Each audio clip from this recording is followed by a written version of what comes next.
आम जगा भारी बड़िया से यज्ञ आरंभर काले सकल मुनि एक मेले जे ब्रह्म ऋषि देव ऋषि सर्वदेवंक संगे मिशी पितृदेवता ऋषि जने पत्नी घेनी दिव्य जाने यज्ञे गमंती युद्धे युद्धे गीत सुवाद्य शून्य पथे आकाशे विमान गहल चलन्ते शुभे मुख गोल जे सती ईश्वर घरणी आकाशे शुणी देव बाणी निज सखींकी पचारिला ताहांग बदनु शुणिला शुण गो ईश्वर भामिनी जेणे गमंती सुर मुनि तुम्भ पितार महायज्ञे देवे गमंती शून्य मार्गे निज कामिनी घेनी संगे विमाने जाती नाना रंगे तिनी भुवने जेते जने यज्ञे गमंती दोष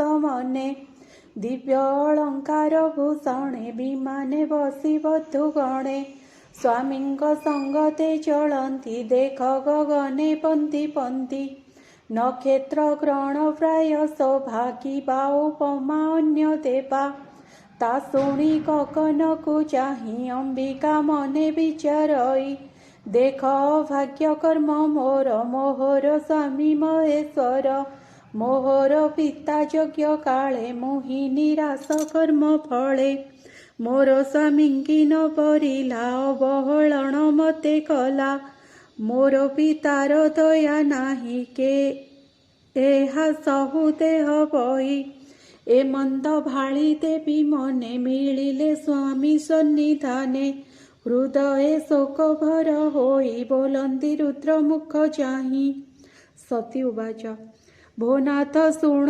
पशुपति तुम्भ ससुर मूढ़मती यज्ञ आरंभ पुण्य काले ता शुणी सर्वदेव चले मुनिये सपत्नी संगते शून्ये गमंती दिव्य रथे देख ए मुखरा बगोल पुरीची गगन मंडल देख आनंदे देव गणे गमंती यज्ञर कारणे भोनाथ चाल आंबे जीवा पितार उत्सव देखिबा यज्ञ उत्सव पिता पुरे मोर भगिनी सहतरे जाती स्वामी घेनी संगे यज्ञ देखिबे मन रंगे मु एबे तुम्भ संगे जीवी पितार उत्सव देखिबी माता को देखिबी नयने भग्निगण को सुख मने भोनाथ आज्ञा दिय मते जीवई तुम्भर सहिते भो देव देव पशुपति के जानी पारे तुम्भ गति तुम्भ गोचरे विष्णु माया के जानी पारे नाथ एहा हे अज तोहर माया रे आश्चर्य निर्माण संसारे तथापि स्त्री जन्म मोर मु काहि करिबी गोचर मो जन्मभूमिर दर्शने इच्छा बलिला मोर मने हे भव तुम्भे तो भव कि रूपे हे अनुभव बंधु विरहे जेते दुख तहिरे तुम्भे तो विमुख देख ए प्रभु शून्य पथे देवे गमंती युद्धे युद्धे जे सने हंसराज पंथी विमान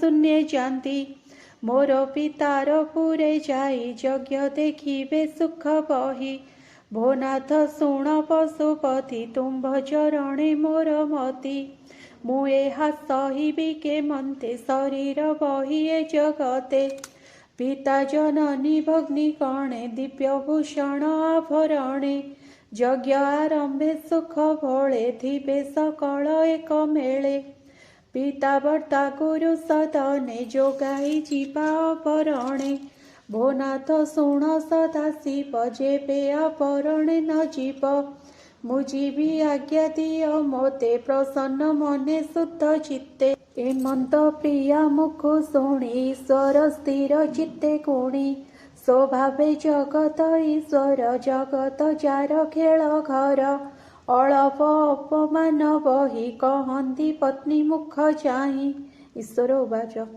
शुण सुंदरी कहूँ तते तू जेणे पचारिलु मते साधु विचार ए तोहर शुद्ध सुंदर मनोहर ବନ୍ଧୁକୁ ବନ୍ଧୁ ଭାବ ଭଳେ ଅମାନ୍ୟ କଲେ ଅବହେଳେ।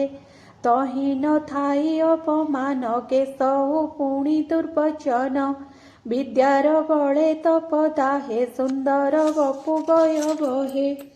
ଉତ୍ତମ କୂଳେ ଯେହୁ ଜାତ ସକଳ ଗୁଣେ ଯେ ବିଖ୍ୟାତ। ଜାଣଇ ସ୍ତୁତି ସ୍ମୃତି ଧର୍ମ ଆଗମ ନିଗମ ଯେ କର୍ମ। ସେ ପୁଣି ଅବିବେକ ବଳେ ବନ୍ଧୁ ନିନ୍ଦଇ ଅବହେଳେ। ମହତ ତେଜ ସେ ନ ସହେ ନିରତେ ମନ ଗର୍ବ ରହେ। ଅଜ୍ଞାନ ବାତି ବୋଲି ତାରେ ସୁଖ ନ ଲଭେ ସଂସାରେ। ଯେ ପ୍ରାଣୀ ଅଭ୍ୟାଗତ ଦେଖି ବକ୍ରବଦନେ ବୁଝେ ଆଖି। ବନ୍ଧୁ ହେଲେ ହେ ଜାଣ ତୋହି ତା ଗୃହେ ଯିବା ନ ଯୋଗାଇ। ସମରେ ଅତି ବାଣ ଖାଏ ଅଙ୍ଗରେ ତେଡ଼େ ପୀଡ଼ା ନହେ। ବନ୍ଧୁର କୁବଚନ ବାଣ ଅନିଷେଧ ହେ ମନ ପ୍ରାଣ। ତୁ ପୁଣି ପିତା ପ୍ରିୟ ବହୁ ତାର ସୌଦ ଧର୍ମ କହୁ। ତଥାପି ପିତା ଗୃହେ ଗଲେ ମାନ ତୁ ନ ପାଇବୁ ଭଲେ। ଯେଣୁ ମୋ ଆଶ୍ରେ ଯେତେଛନ୍ତି ଦକ୍ଷର ପ୍ରିୟ ସେ ନୁହନ୍ତି। ଅସାଧୁ ଜନଙ୍କ ସ୍ୱଭାବ ନିରତେ ଅସହଣୀ ଭାବ। ସାଧୁଙ୍କ ସୁପୁଣ୍ୟ ସମ୍ପଦ ଦେଖି ବହନ୍ତି ମନେ ଖେଦ। ହିଂସନ୍ତି ତାକୁ ଅକାରଣେ ହରିଙ୍କି ଯେନେ ପୁଣ୍ୟ ଜନେ। ସଭାର ମଧ୍ୟରେ ତା ପିତାରେ ଅବଜ୍ଞା କଲି ମୁଁ ବେଭାରେ। ଏ ମନ୍ଦ ନ ବିଚାର ମନେ ଶୁଣ କହୁଛି ସୁମଧ୍ୟମେ। ଯେ ବନ୍ଧୁ ଆଗମନ ଦେଖି ଉଠନ୍ତି ଆସନ ଉପେକ୍ଷୀ। ଭାବେ ଆସନ୍ତି କିଛି ଦୂର ବଚନ କହନ୍ତି ମଧୁର। ଅତି ସ୍ନେହ କରି ଚିତ୍ତେ ପୁଲକ ହୋଇ ହୃଦଗତେ। ଅଭିବାଦନ ମୃତ୍ୟୁବାଣୀ ପୂଜନ୍ତି ନିଜ ଗୃହେ ଆଣି। ବିଷ୍ଣୁର ଭାବେ ପୂଜା କରି ଆନନ୍ଦେ ପ୍ରିୟ ଭାବେ ଭରି। ଲୋକେ କହନ୍ତି ପରସ୍ପର ତା ନୋହେ ପ୍ରାଜ୍ଞକ ଆଚାର। ସେ ବିଷ୍ଣୁ ଶୁଦ୍ଧ ସତ୍ୱମୟ ପ୍ରକାଶେ ଜୀବର ହୃଦୟ।